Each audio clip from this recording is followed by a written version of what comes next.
Hello everyone. SI notification எப்போ வரும், exam எப்போ எக்ஸ்பெக்ட் பண்ணலாம் அப்படிங்கிற மாதிரி கேட்குறேங்க. ஸோ இது ஒரு ப்ரெடிக்ஷன் தான். ஸோ இதுவே கரெக்டாக இருக்குன்னு சொல்ல முடியாது. பட் இதை மோர் ஆர் லெஸ் கொஞ்சம் நேராக வரும். சரி, இது போன வருஷத்துக்கான 2023க்கான அவங்க ப்ரெஸ் ரிலீஸு.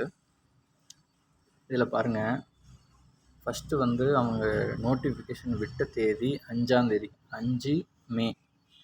அவங்க அடுத்து ஒரு மாதம் அவங்க அப்ளிகேஷன் நம்ம அப்ளை பண்ணுறதுக்கு டைம் கொடுத்துருக்காங்க. அதாவது ஜூன் 1லேருந்து 30 வரைக்கும். இதில் என்ன சொல்லியிருக்காங்கன்னா, ஆகஸ்ட் மாதம் நடைபெறும், தேதி பின்னர் அறிவிக்கப்படும் அவங்க சொல்லியிருக்காங்க. ஆக்சுவலி ஆகஸ்ட் 26லேருந்து 27 2 நாள் நடந்தது. சரி, ஓகே. அப்போ அதே மாதிரி நம்ம பார்த்தோம்னா, இப்போ பாருங்கள், இந்த மாதம் ஜூன் மாதம் நம்மளுக்கு வராதுன்னு முடிவாகி போச்சு. சரி, ஜூலை மாதம் வருமானு கேட்டிங்கன்னா, ஜூலை அந்த 10லேருந்து 20 வரைக்குமே அந்த எலெக்ஷன் நடக்கிறதுனால, ஸோ அந்த ரூல்ஸ் அமலில் இருக்கிறதுனால அந்த டைம் வராதுன்னு கன்ஃபார்மாக நம்ம சொல்லிடலாம். அப்போ 20ஆம் தேதிக்கு மேலே எதிர்பார்க்கலாமான்னா எதிர்பார்க்கலாம். ஆனால் எனக்கு தெரிஞ்சு ஒன்று ஜூலை லாஸ்ட்டில் வரும், இல்லாட்டி August first week.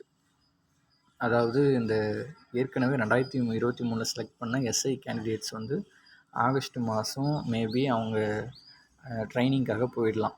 First week அவங்க போனதும் அடுத்த நாள் கூட வரலாம், இல்லை ஒரு வீக்கில் வரலாம். இல்லை போன டைம் 5ஆம் தேதி வந்துச்சு, 5 மே வந்துச்சு பார்த்தீங்களா, அது மாதிரி அந்த 5ஆம் தேதி ஆகஸ்ட்டு, இல்லை 5லேருந்து 10 ஆகஸ்ட்டுக்குள்ளே அது மாதிரி நோட்டிஃபிகேஷன் வரலாம். சரி, ஆகஸ்ட் நோட்டிஃபிகேஷன் வருதுன்னா செப்டம்பர், அக்டோபர், நவம்பர். ஏன்னா போன டைம் எப்படி வச்சாங்க, மேலே நோட்டிஃபிகேஷன் விட்டாங்க, ஜூன் நம்மளுக்கு அப்ளை பண்ண டைம் கொடுத்தாங்க, ஜூன் ஃபுல்லாக அப்ளை பண்ணோம். ஜூலை விட்டு ஆகஸ்ட்டு 26 எக்ஸாம் வச்சாங்க. ஸோ இந்த டைம் நம்மளுக்கு ஆகஸ்ட்டில் வருதுன்னு வச்சுக்கோங்க. அப்போனா செப்டம்பர் நம்மளுக்கு அப்ளை பண்ண டைம் தருவாங்க. அக்டோபர் விட்டு நவம்பர் 26, சும்மா ஒரு கெஸ்ஸுக்கு வைக்கிறேன், நவம்பர் 26 போன டைம் மாதிரி வச்சோம்னா, அப்போ நவம்பர் மாதம் கடைசி வாரத்தில் இல்லை 20ஆம் தேதிக்கு மேலே மோர் ஆர் லெஸ் அப்படின்ற மாதிரி அவங்க டேட் ஃபிக்ஸ் பண்ணலாம். இல்லை முன்னாடியும் வரலாம், இல்லாட்டி பின்னாடியும் போகலாம். பட் நவம்பர் மாதம் என்னோடய எக்ஸ்பெக்டேஷன் நவம்பர் மாதமாக இருக்கும். ஸோ இப்படி தான் என்னோடய ப்ரெடிக்ஷன் இருக்குது. ஸோ உங்களுக்கு ஏதாவது தோணுச்சுன்னா கமெண்ட் பண்ணுங்கள். மற்ற பிசிக்கும் அந்த மோர் ஆர் லெஸ் அந்த முன்ன பின்ன தான் வரும்.